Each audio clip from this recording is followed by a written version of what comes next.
As a teenager, I discovered that I was a night owl. I blame the internet partially, but also there was a weird thrill associated with being awake while the rest of the world slumbers. You feel like an explorer glimpsing something that few people have ever seen. And granted, most of the time growing up, the only thing I glimpsed during those hours were video games and, well, you know what. But you get my point. It's unnatural to be nocturnal as a human. There's a thrill to being out of step with the natural order. To that end, I started working the overnight shift at the front desk of a hotel. While there isn't a ton of people who come breezing in at those hours, you see more traffic than you would imagine. It mainly was exhausted road-tripping families looking for a place to catch some Z's before the next leg of their trip, or couples meeting up for a clandestine affair with lust clouding their eyes. It's always easy to spot a cheating couple. Still, there was enough of them to keep you busy. Not overworked, but steady. While I had never intended hotel work to be a career, I did find a lot of joy in the work, and as an added bonus, I was really good at it. About a year into the gig, the big boss sat me down and asked what my plans were post-college. I said I thought I might move to the coast and look for work that would take advantage of my major. At the time it was psychology, but everything was up in the air at the moment. The big boss told me that if I wanted, there would be a night manager position opening up at a property the owner had just purchased in Cincinnati. The starting pay was great and it had tremendous benefits. And if I had a degree in hospitality management, my pay could double in the first year. I had no real love for psychology nor any real job prospects in the field at the time. Plus the idea of grad school had started to fill me with dread. I decided that I would take the plunge and go for it. I shook the big boss's hand and my new career path was set. In a year, I would be the night manager at a newly renovated hotel in a major city. I was thrilled. A year later, I packed up my stuff and I moved to Cincinnati. Built in 1922, the Pullman Hotel was a vintage building that had once been the city's crown jewel but had since fallen into disrepair. What once was the town's hotspot with a lively big band and front-page style galas had become a flop house that catered to transients staying week to week, or ladies of the night staying hour to hour. The guts of the building looked like an open sore that never totally scabbed over, but the facade on the outside could still catch you by surprise. It had that 20s Art Deco look that made even the drabbest office building stand out.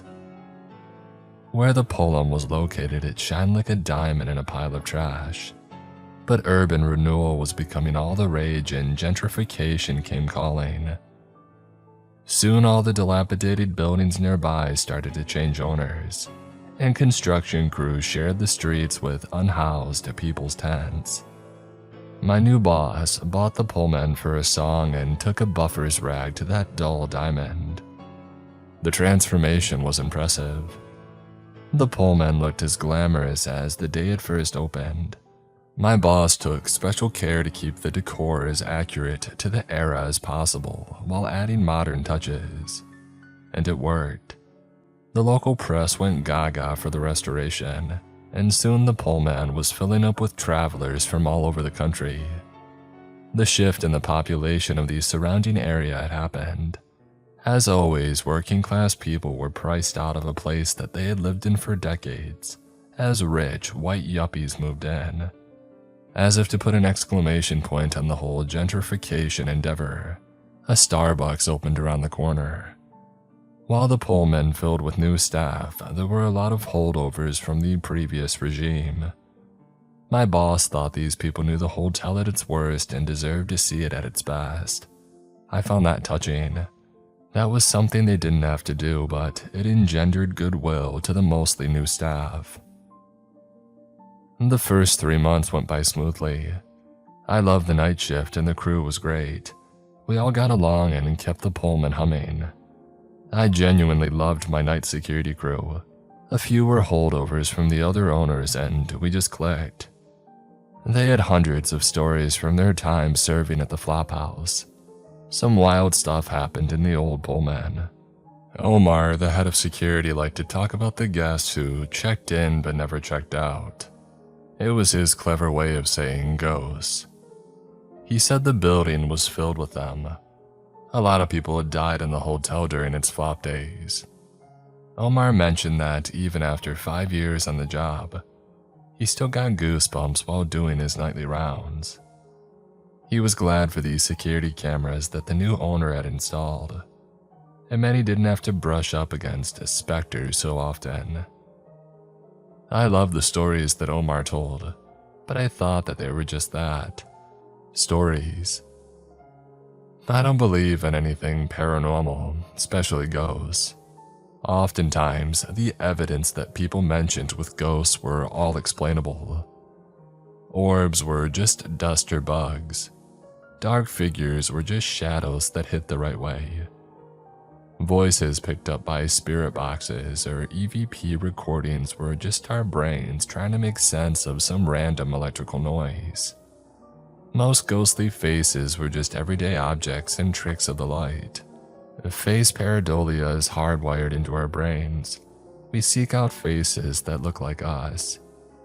Ever seen a face in a piece of toast or a tree? It's your brain looking for others like you. Nothing more. But Omar was a true believer. He told me about all the times that he saw strange things in the hotel. There was the time he saw a disembodied hand open the emergency exit door on the second floor. Or the time he heard what sounded like people laughing in the empty downstairs boiler room. My favorite was the time that he was climbing down an access ladder in the basement and saw a face staring at him in the room below.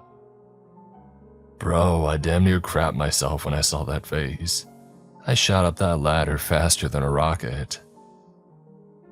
As I said, Omar had a million stories about the Pullman, and he loved sharing them with us during downtimes. But while each story was different, they always started the same way. It's a cold spot. That's when you know that they're there, he'd say, shaking his head. That's when I bug out before someone shows up and haunts me forever. I told him it was probably just our ancient AC system acting up. While the old Pullman had been a ghost haven, nothing out of the ordinary had happened since the renovations. Like the transients, the spirits had seemingly moved on. Apparently, we had thrown them out with the old rotted furniture. Omar said that he was shocked things were quiet, but he didn't believe they would stay that way.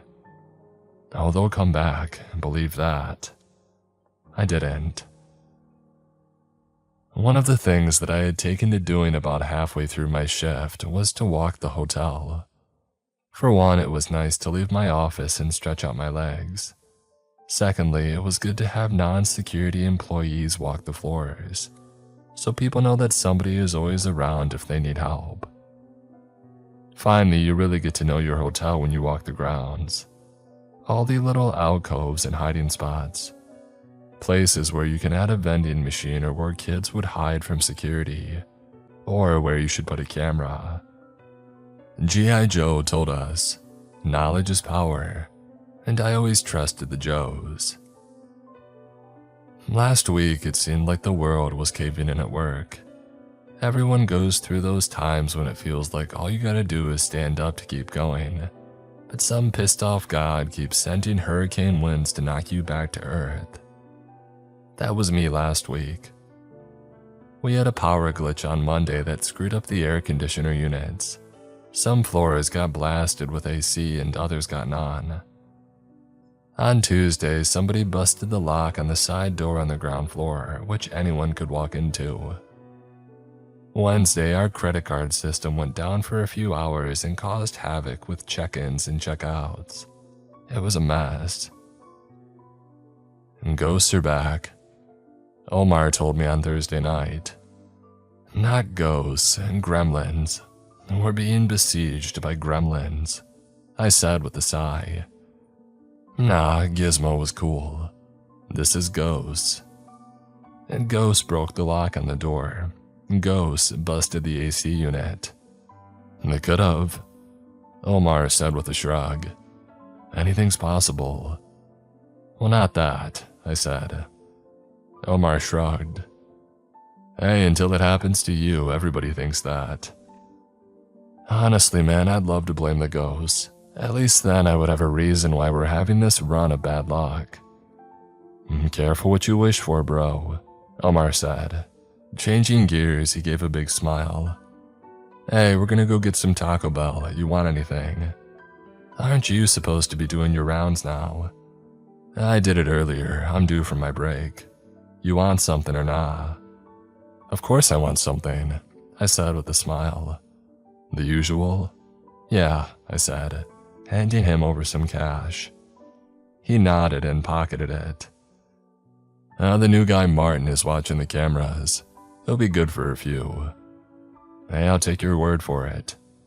Thanks, Chief, Omar said with a fist bump. And be back in a few. He headed out and I plopped back down in my chair. I knew that I shouldn't eat anything late at night, let alone Taco Bell. But still, a spicy potato taco and a chicken quesadilla would be the calming balm that I needed to take the edge off of this crappy week. I spun in my chair trying to center myself when I heard a knock at the office door. Dang, was there no line at the bell or what? I said before looking up. It wasn't Omar, it was Gwen. She worked the front desk and was probably my most capable employee. She could run this place in my absence, and there would be no noticeable drop-off. If Gwen was in here, something was amiss. Sorry, Gwen, I said, ceasing my spinning. Omar went to Taco Bell.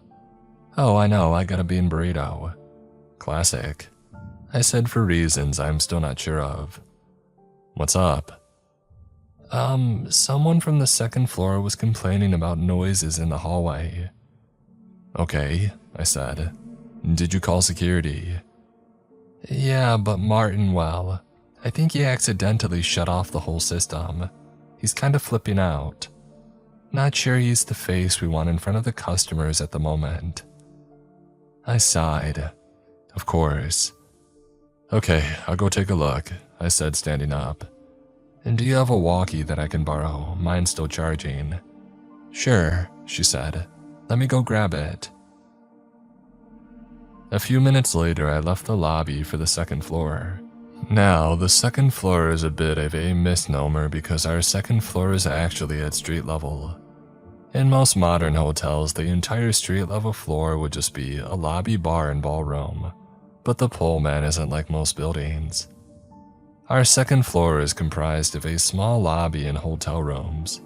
Our ballrooms and bar are below street level, or the first floor as our elevator calls it. Below that is the basement where the laundry and other hotel operations are located. Why the wonky labeling system? Well, when the building was first built, they took to calling the basement the first floor and the street level the second. Why? Well, the guy who first made the building had some weird beliefs about numbers and the stars or some such nonsense. I think the bars were built in the basement because of Prohibition, but I could never confirm that. I asked the new owner about it once, but it seemed he didn't know either. He told me it wasn't going to change anything because he didn't want to anger the spirits of the previous owners. He was another Omar. If it were up to me, hotel operations would be the sub-basement, the first floor would be the basement, and the second floor would be the main. You know, the common sense approach to everything. But alas, I'm just the night manager. Those decisions happen way above my pay grade. The Pullman is a pretty building on the outside, but it's also just a big square. I figured I would start where the guests had first heard the disturbance and make the walk until I came back to where I started. Along the way, I would check the doors to ensure that they were working properly. Hopefully Omar would come back and fix the cameras, and we would catch whoever was running around. When I opened the door to the floor, I felt the cold piping in. The second was one of those cold floors the broken AC was attacking. At times, the AC seemed to shift, which floor was cold and which one wasn't. The tech that we had out on Monday had never seen the kind of behavior we had but assumed it had something to do with the computer system. We were still waiting for a computer specialist to come and take a look at the software. In the meantime, I would freeze on the second floor. I started humming along to a Phoebe Bridgers song, Savior Complex for those keeping score at home, as I strolled to the room that had made the distress call. I hesitated to knock on their door, but I knew that they were still up. I rapped on the door and waited for a few minutes. I could hear the people inside shuffling and murmuring. I was pretty sure that I had just interrupted something intimate. The door cracked open to a shirtless, disheveled man who was none too pleased to see me. "What?" "Sorry to bother you, I know it's late, but you called about the noise, correct?" "Yeah, Columbo, you solved it." I forced a smile and continued. "I was wondering if you could tell me where the noise was located." "The hallway, like I said to the broad up front." "Yes, but like what was the noise? Running, voices, shouting?" "All of it," the man said. "Back and forth for 10 straight minutes." "What were they saying?" "I don't know," he said, looking agitated. I had a hard time making out anything. Some BS, I'm sure. Sounded like stupid kids. "Okay," I said. "People don't know how to take care of their prizes these days," he said. I heard the woman that he was with admonishing him for the colorful expression of children. He grinned and shook his head. She hates when I talk like that. Ain't that right, doll?" "I'll leave you two alone. Thanks for your..." The man shut the door in my face. I took that as my cue to go and find the fabled prizes roaming my hotel halls. I was sure if it was kids, they would be back in their rooms by now. It was late in the evening, and even the most unaware parents made sure their kids got to sleep. Regardless, it was my job to walk the chilly hallways of my hotel and find these rogue tauntauns. I turned the first corner of the big square and heard someone whispering in front of me. I stopped and cocked my ear in the direction of the whispers. They suddenly ceased. I faked walking a few steps and stopped to hear if the voices would start up again, but they didn't.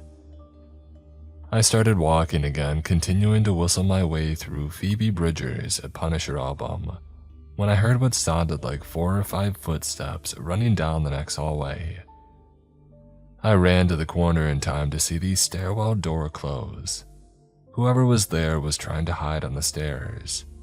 Or that's what they wanted me to think.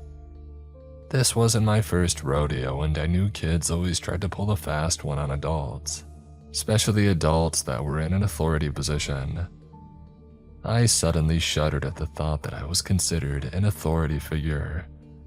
I felt my youth tip over and start to spill out of me at that moment. Just then, from the door at the end of the hall, I saw a figure move. Now these doors lead to the outside and are made with frosted glass, so I couldn't make out details, but I believed it was probably some of the kids trying to do an end around. The game was on. "Is Omar back?" I asked into the walkie. The static, and then I heard the unsure Martin respond. He's not. He's, in the bathroom, I think." "Martin, I know he went to Taco Bell. You don't have to cover for him." "Oh," the voice came back. "Well then no, he's stuck behind a lady he thinks is ordering everything on the menu." "Great," I sighed. "Any chance those security cameras are up and working again?" After I accidentally turned them all off or whatever, I would feel better just waiting for him," Martin said. "Sorry, boss, I just don't want to make things worse." "Hey, I get it," I said. "Just let me know when Omar gets back, okay?" "Yeah, will do," he said. I looked up at the frosted door at the end of the hall and I stared it down. If they had made it outside, they could only get back in through the lobby. These doors locked behind you. I would have called Gwen to tell her, but I was holding her walkie-talkie. I was sure, though, that she would notice a gaggle of kids walking in at this hour. I glanced over at the door to the stairs. I knew that I should probably check the stairwell because there was a good chance that they had darted down the stairs to hide. I would have if I was a kid and somebody was following me. I was just about to swing open that door when I suddenly remembered another spot they might be hiding that was closer. About 10 feet from me was a small alcove where we kept the ice and vending machines. I can't tell you the number of times that I've found someone behind the machines trying to vape or get frisky during the night shift. A few times, Omar has found a former guest of the old Pullman trying to break into the vending machines. They wait by the outside doors for smokers and dash in before the door closes. There was a fairly good chance that that's where they were. However, if they were clever and their kid radar worked, they'd spot an even better place to hide. Behind the machines is a hatch for a small crawl space. It's an access spot for some AC ducts on the first floor. It was a tight fit to get in, but once you got in and down the ladder, there was a lot of room. Granted, it would be pitch black, but that would help if you were hiding. I decided to skip the stairs and head for the vending machines. I took 3 steps towards it, and when, from behind, I heard laughing coming from the stairwell, I turned and lunged at the door.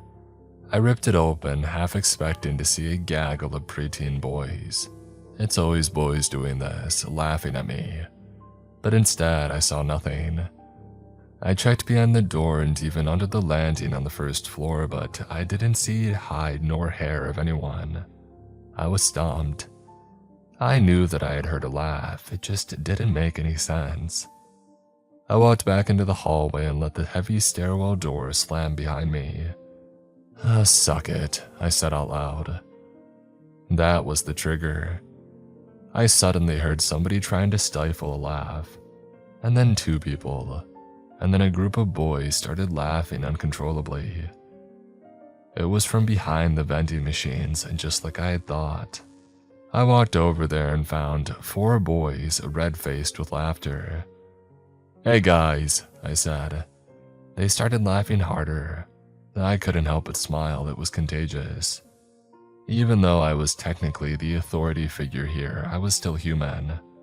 "Was it what I said?" I asked. "Yes," they all responded. "That's why I said it," I lied. "I knew you wouldn't be able to not laugh. Come on, let's get out from there." I moved out of the way and let them slide out from behind the machines. As they were passing, I nodded down at the crawl space hatch. "I'm glad you guys didn't go down there. I didn't want to climb down a ladder in the dark."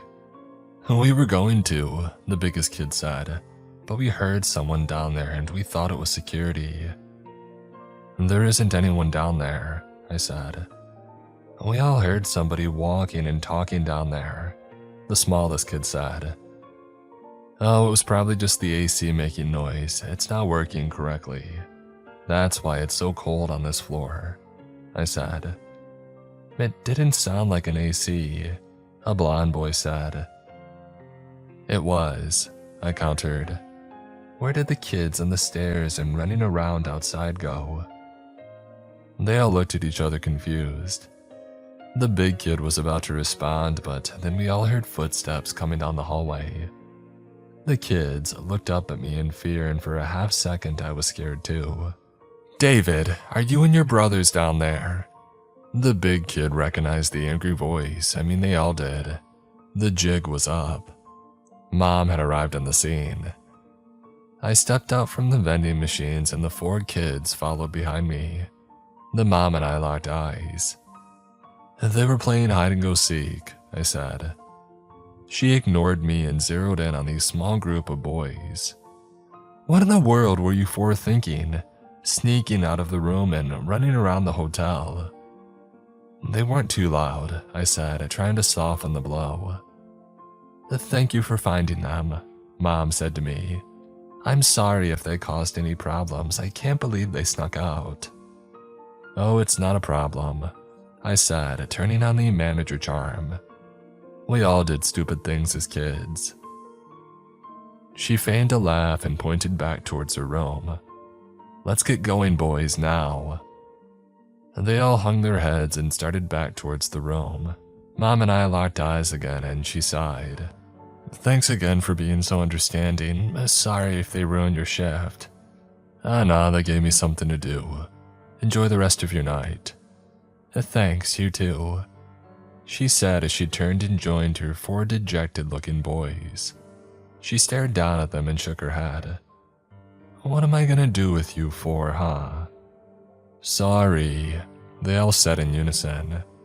I figured this wasn't the first time that they had done something like this. "Mom," the littlest boy said, "do you want to hear what that hotel guy said that got us to come out?" I turned to leave to avoid any side-eye from Mom for my previous outburst when I heard something bump the wall behind the vending machines. Confused, I thought there might be another rogue group of boys sneaking around. The other boys had said that they heard somebody down there. I sighed and headed toward the crawl space. I squatted down and put my ear to the cover. I couldn't be sure, but I thought that I heard something moving down there. It was hard to make anything out for sure with the cover on. I knew that I would have to remove the hatch to get a better look.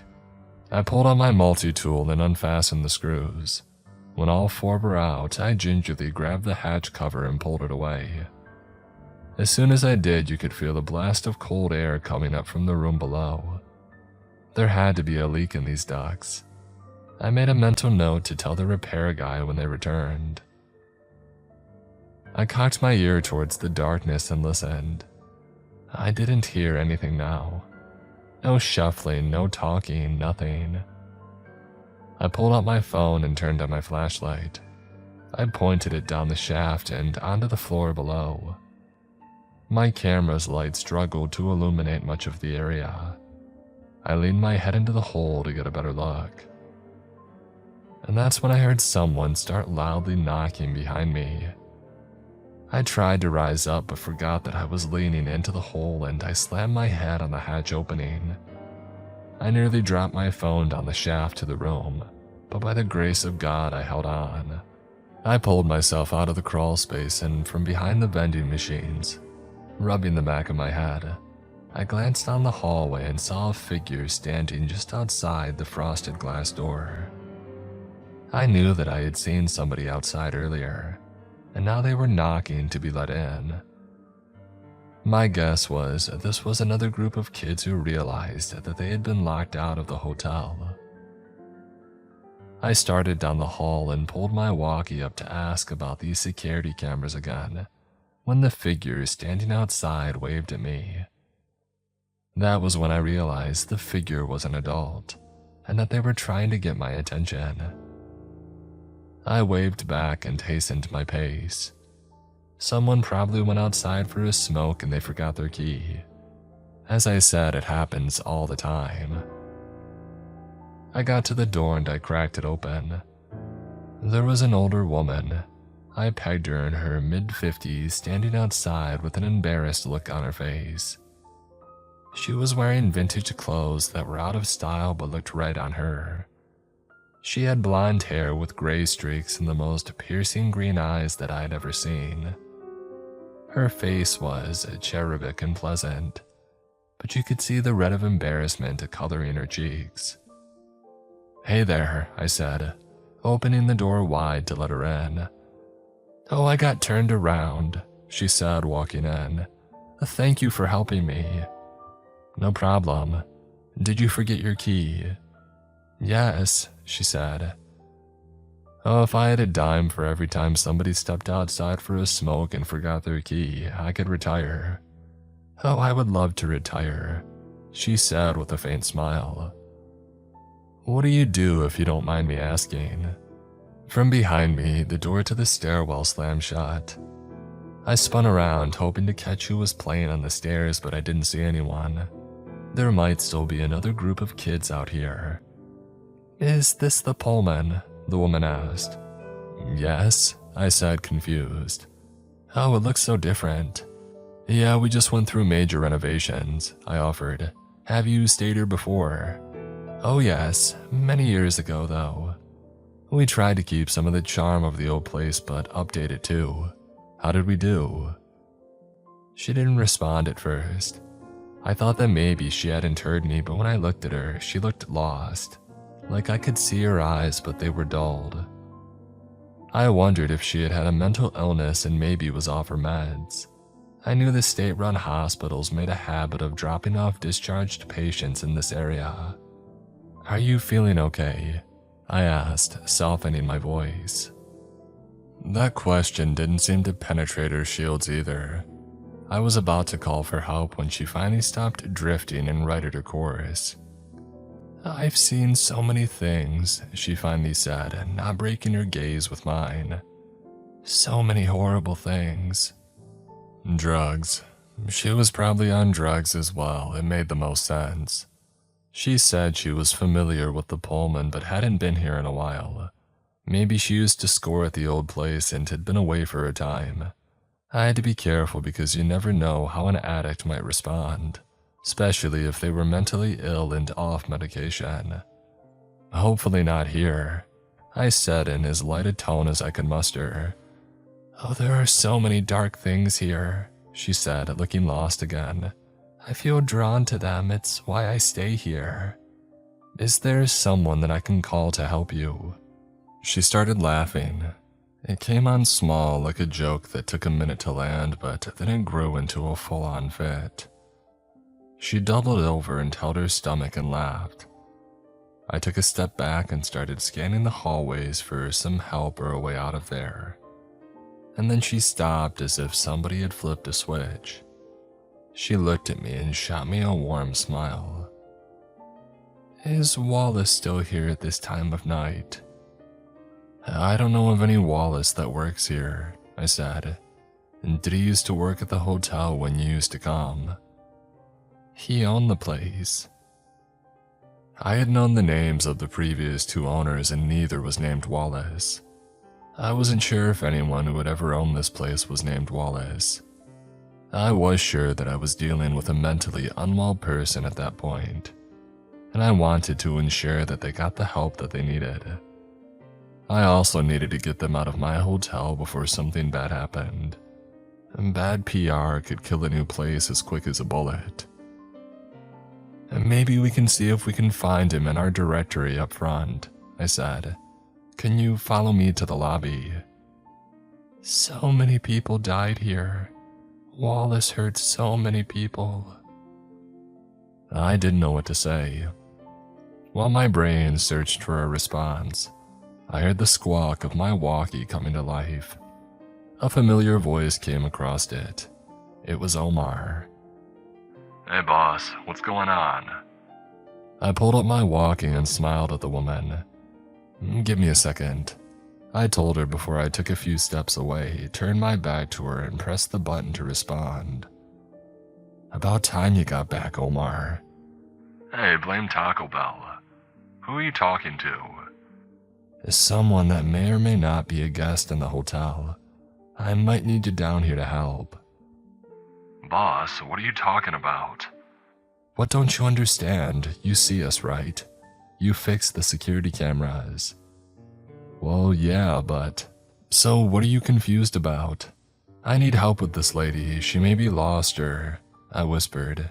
Mentally ill or on drugs or something. She seems out of it and I'm afraid she might get... Omar cut me off. Boss, there isn't anybody there with you. The air went out of the room. I felt my skin go prickly all over. My head felt fuzzy like I was the one doing drugs. My mouth had dried in an instant and my tongue felt foreign in my mouth. What are you? I was calling to ask if you were okay because you're talking to yourself. Omar, I was talking to. I turned back and saw an empty hallway. I glanced in both directions but didn't see a trace of the person that had been standing there. The hair on the back of my neck stood up. Boss, are you okay? Omar's voice sounded a million miles away. I thought I might black out. None of this made sense. My legs started to wobble, but I caught myself. I looked around again, but it was useless. I was alone in the hallway. There are so many dark things here, I heard a disembodied voice say. It sounded like it was coming from all over. And then right next to my ear, the woman whispered, so many people were hurt. And then I heard footsteps run down the hall away from me. Not just a pair, but what sounded like dozens. They pounded on the ground, sounding like a herd of elephants on the march. And then I heard the laughter again. I stood frozen in place, unable to process anything. I heard a room door whip open and saw the pissed-off man that I spoke to earlier come bursting into the hallway.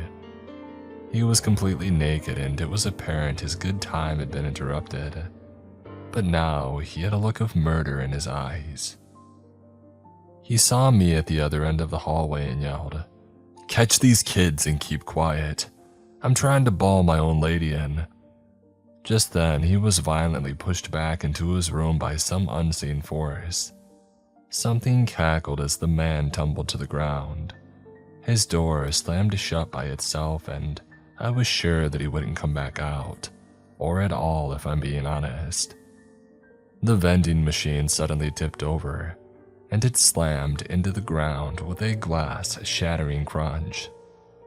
I saw the cover to the crawl space opening fly out and slam into the opposite wall. "Oh God," I heard Omar say, but I didn't hear anything else. I dropped the walkie and took off in a full sprint in the opposite direction. I didn't stop running until I had hit the security office. Omar was smiling as I walked in. "See, I told you," he said, pointing at the screen. "This place is haunted. You didn't believe me, but I bet you do now." I watched the footage and saw what Omar had told me about. I was standing alone in the hallway talking to no one. I felt sick to my stomach. I decided to take the rest of my shift off. I went home and stayed up for the rest of the night, afraid to fall asleep. When I felt better, I started looking into the hotel's past. Turns out the original owner of the Pullman was an eccentric named Wallace Hosea. He made his money in the whiskey trade and liked to imbibe himself. The problem was that he turned mean when he drank.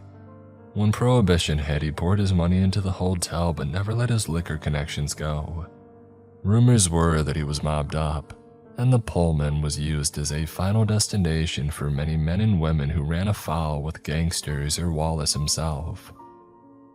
One of his alleged victims was his mistress. I saw a photo of her, and it was the woman that I spoke to that night. When I take my walks around the Pullman now, I do it when Omar does his rounds.